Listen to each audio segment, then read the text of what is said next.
life.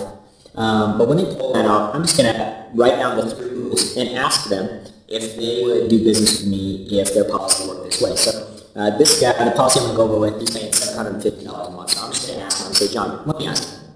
You're currently investing $750 a month into your policy. So let's say you came to me and I was an investment company where I was a bank, and you were putting $750 a month into my account. And I said, here's these rules. First rule is you have no money for the first 1, 2, or 3 years. So let's say you put in $750 a month, that's $9,000 a year. And at the end of 3 years, you put in $27,000, and that's your balance was 0. Would you continue to invest money with me? He's going to say, no way. If you came to me after putting $27,000 in that account, and you have no money, what rate of return is that? And he's going to say 0. So it's not. It's a negative 100% rate of return. So let me ask you, if your policy worked like that, is there any way I can get you to keep it? You say no.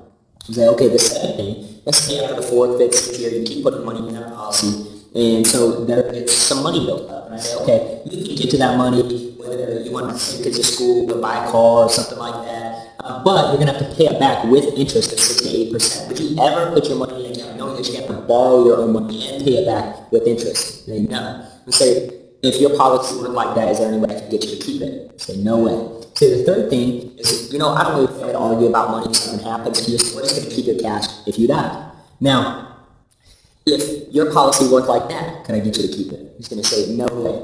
You say, so if your policy has these 3 rules inside of it, is there any reason I couldn't earn your business? And he's going to say, no. And we say, okay, first of all, let's talk about these 3 rules, okay? The first one, we said your policy has no money in it for the first 1 to 3 years, so we got to go find it, first of all, okay? Now, if you notice you're paying $750 a month. Now, the first year, this says your guaranteed policy value at the end of that first year, what's that number there? You say 0. How about the second year? 0. How about the third year? 0. How about the 4th year? 0. And I say, so you put in $9,000 for 4 years, $36,000 guaranteed to do nothing, right? And then if you notice the money starts growing, what happens at the age of 65? It also ends up at 0. And I'll come back to you and talk about why that happens in just a second. So that explains rule number 1, right? Rule number 2 says you borrow your own money and you pay 6 to 8%. Now this is interest rate on policy loan is 6.5%. So does that explain rule number 2? And rule number 3, they keep your money if you die. I'll explain it here in just a second. So let's talk about this policy, okay? You have a flexible premium adjustable life policy. It's also known as universal life. You're 36 years old when you bought it, and you bought $1.5 million in coverage.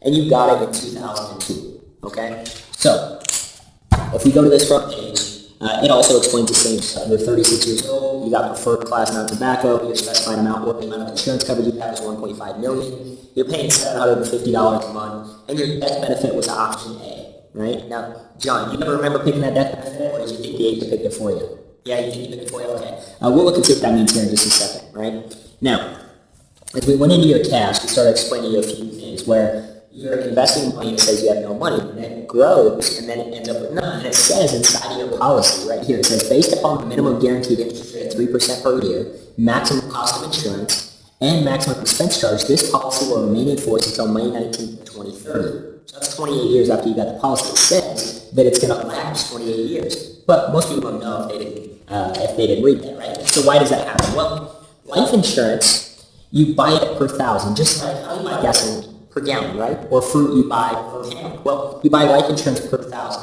So this right here says this is the table of guaranteed maximum monthly cost of insurance rates per thousand.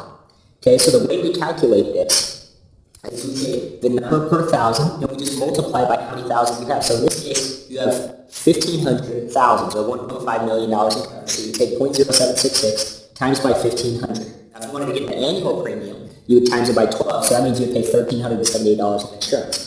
Year, okay? But there's also some fees. So let's go and find out what your fees are before we figure that out, okay?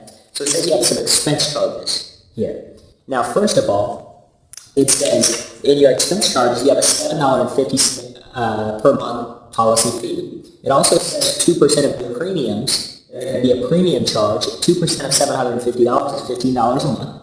And then it also says 0.05 per month for each thousand of initial specified amount. Now, if you take 0.05 and you times it by per thousand or 1,500, that's $75 a month in fees. So if we add all those fees up, so we have the first $7.50 fee, the 2% fee, which is $15, and then we have the $75 a month fee, so total fees is $97.50. So you're going to pay fees before you pay for insurance. insurance. You have to pay for fees, insurance, and the rest goes to the savings. Okay? So now let's go look at your cost of insurance. Now, first, at the age of 36 is 0.0766. So if we look at it and say, okay, 0.0766 times 1,500 is $114.90 per month.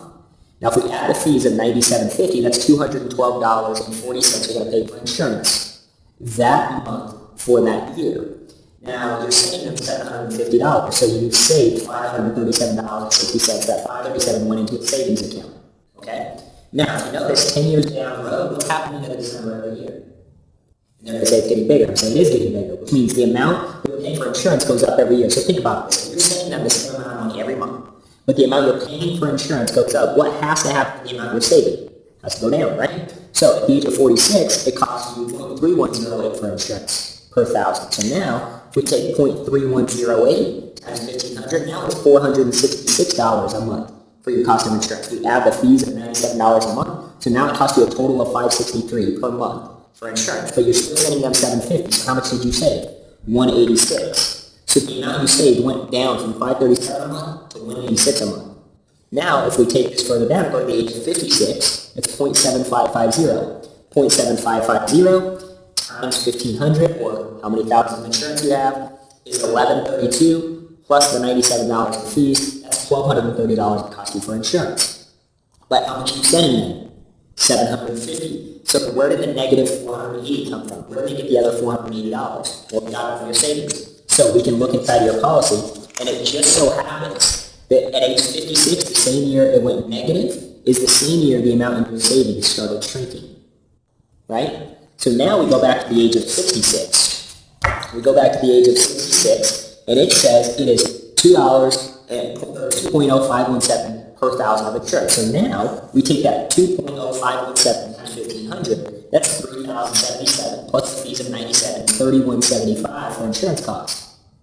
But you're only sending them $750, so now it's negative $2,400. They're withdrawing out of your savings account, which is why the savings account goes to zero at this point, because there's not enough money in the savings program to be able to pay for that additional cost of insurance. It's crazy, right? So the last thing we talked about is they keep your money if you die, right? Now you remember death benefit option A. So we need to go find death benefit option A, okay?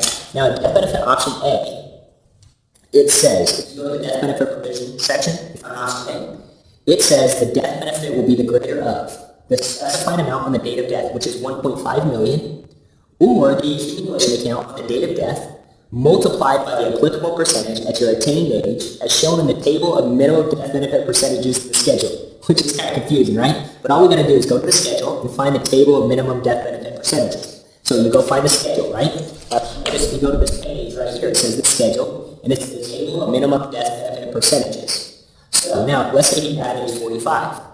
They will give him 215% of the accumulation account, which if we go to the accumulation account, right? The accumulation account, let's say he died at 45, which is 9 years into the policy, there's $47,000 in the accumulation account. 215%